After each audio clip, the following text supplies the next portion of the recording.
أعوذ بالله من الشيطان الرجيم بسم الله الرحمن الرحيم الحمد لله رب العالمين نحمده ونستعينه ونستغفره ونعوذ بالله من شرور أنفسنا ومن سيئات أعمالنا من يهده الله فلا مضل له ومن يضلل فلا هادي له أشهد أن لا إله إلا الله وحده لا شريك له وأشهد أن محمدا عبده ورسوله من لا نبي بعده اللهم صل وسلم وبارك على سيدنا محمد وعلى آله وأصحابه أجمعين أما بعد فيا عباد الله اتقوا الله حق تقاته ولا تموتن إلا وأنتم مسلمون وقال تعالى في كتابه الكريم أعوذ بالله من الشيطان الرجيم وأيوب إذ نادى ربه أني مسني الضر وأنت أرحم الراحمين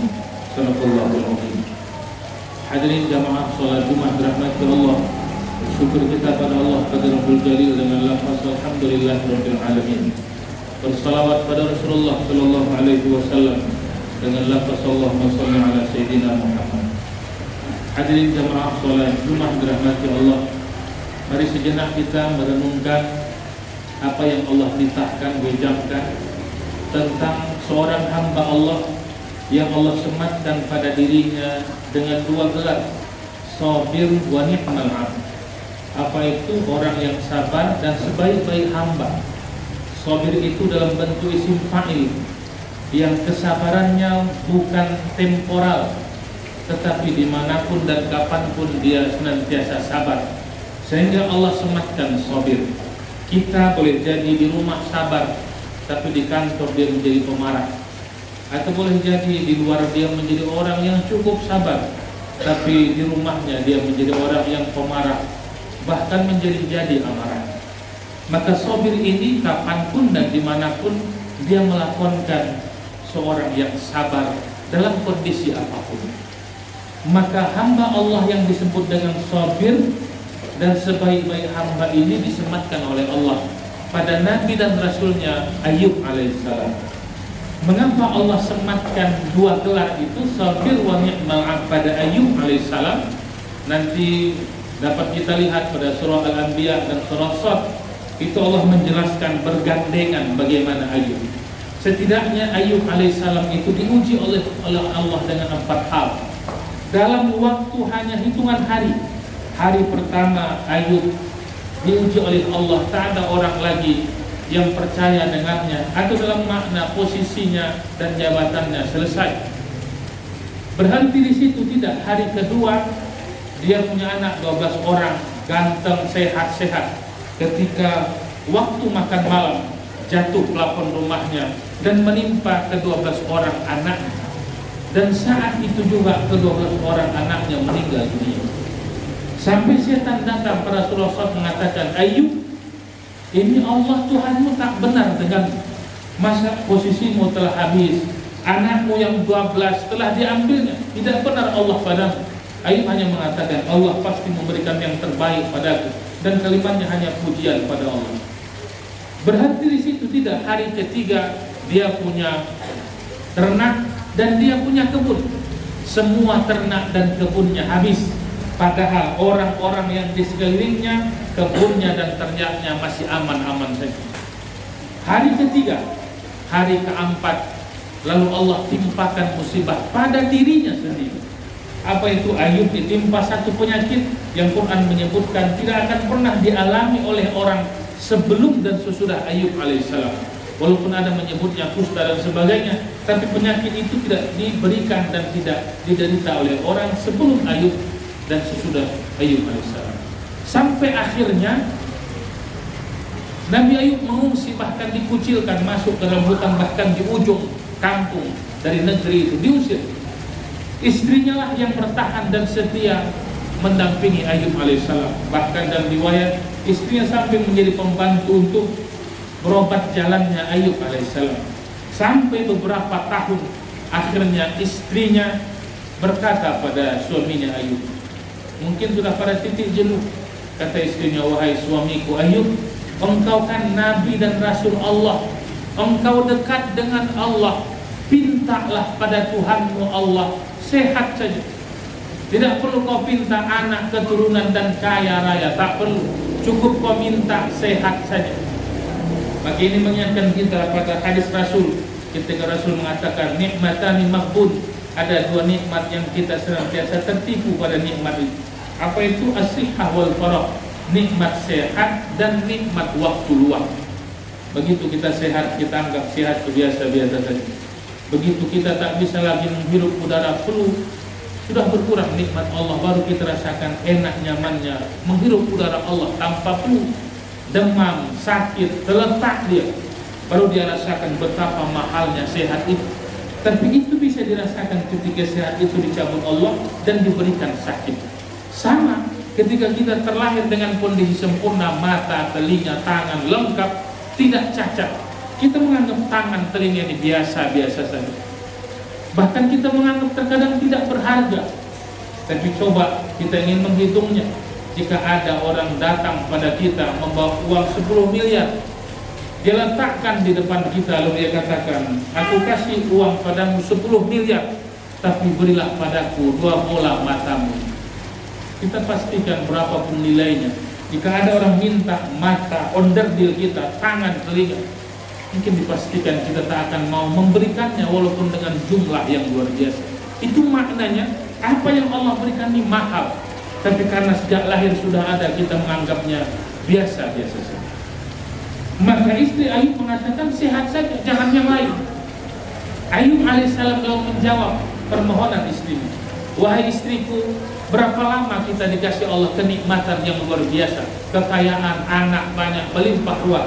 Oleh Imam At-Tabari menyebutkan Ayub itu kaya raya dengan jabatan, nama besar, anak, itu 18 tahun lamanya. Lalu Ayub ketika ditanya oleh istrinya hanya 5 tahun baru sakit dan menderita. Lalu kata Ayub, aku menderita 5 tahun sedangkan kita kaya raya 18 tahun. Berarti ada minusnya 13 tahun. Jika seandainya aku sakit menderita, kita miskin 13 tahun ditambah lagi 5 tahun menjadi 18 tahun. Lalu seimbang kayaku dengan miskinku 18 tahun, sehatku dan sakitku 18 tahun, barulah kiranya aku layak menghadap pada Allah dan berdoa sehatkan dan sebagainya. Tapi ini masih minus, masih 5 tahun. Aku khawatir, aku malu menghadap Allah karena sangat banyak nikmat yang Allah anugerahkan pada kita. Hadirin jamaah salat Jumat yang dirahmati Allah. Maka akhirnya nanti ketika Ayub, kapan dia bermohon pada Allah? Ketika Ayub alaihissalam merasakan mudarat untuk sujud dan rukuk menghadap Allah, penyakitnya makin lama makin parah, sampai akhirnya ini yang disebutkan, yang Khatib sebutkan tadi pada surah Al-Anbiya ayat 83. Lalu Ayub idnada rabbah anni masanyadur wa anta arhamur rahimin. Lalu munajatlah Ayub pada Allah, ya Allah, anni masanyadur wa anta arhamur rahimin. Sesungguhnya penyakit ini telah membuat aku mudarat beribadah padamu ya Allah. Wa anta arhamur rahimin, dan engkau yang maha pengasih ya Allah. Diserahkan Ayub. Seketika itu, ketika Ayub mengucapkan kalimat itu, fastajabna, langsung kami ijabah permohonan Ayub.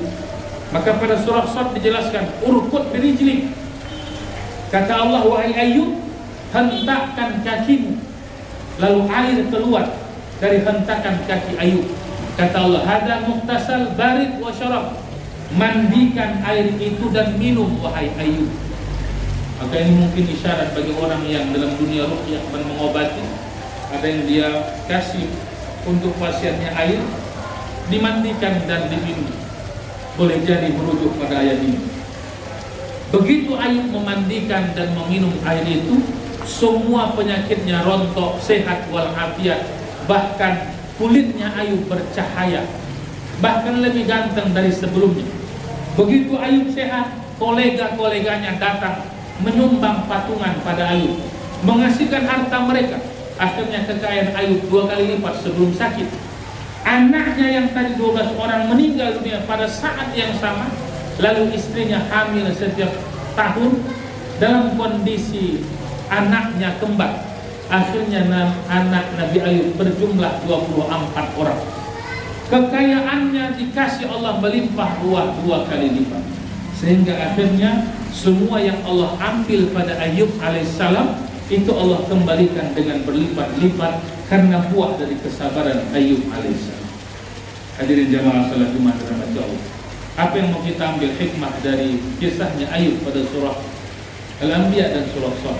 Yang pertama, bahwa jangan pernah kita berpikir aku ini sholat, aku ini puasa, zakat, ahli sujud, ahli puasa, ahli zikir, maka Allah harus memperlakukanku baik-baik saja.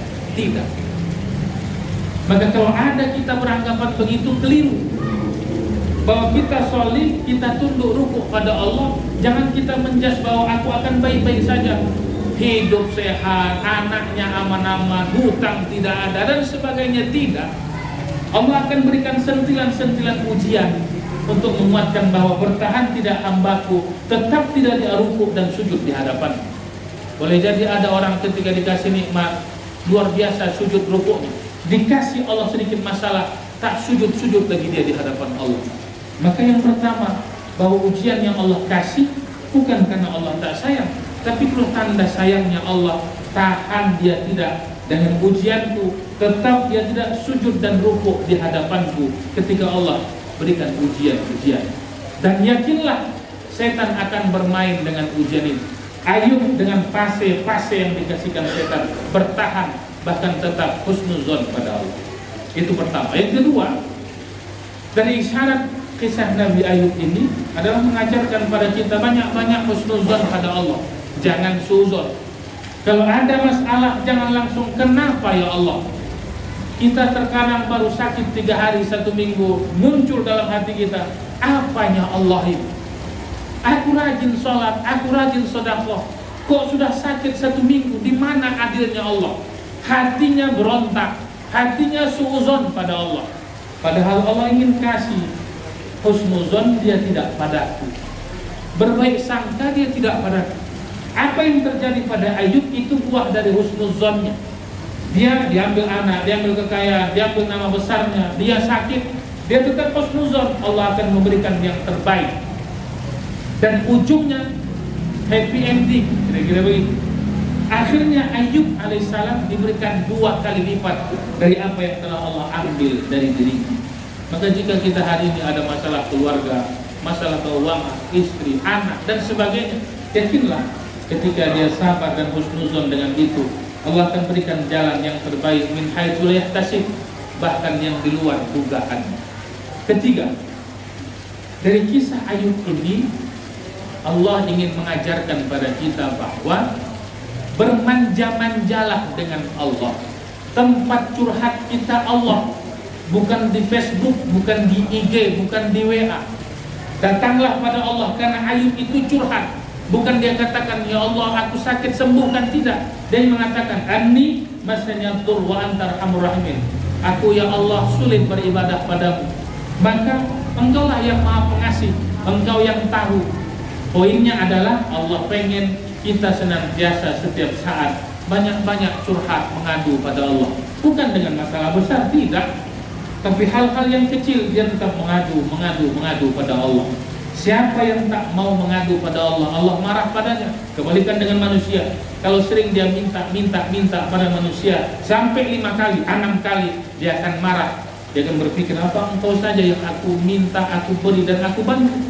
Tapi Allah, jika ada orang hanya bekerja, tak pernah dia mengangkat tangannya pada Allah, maka Allah marah.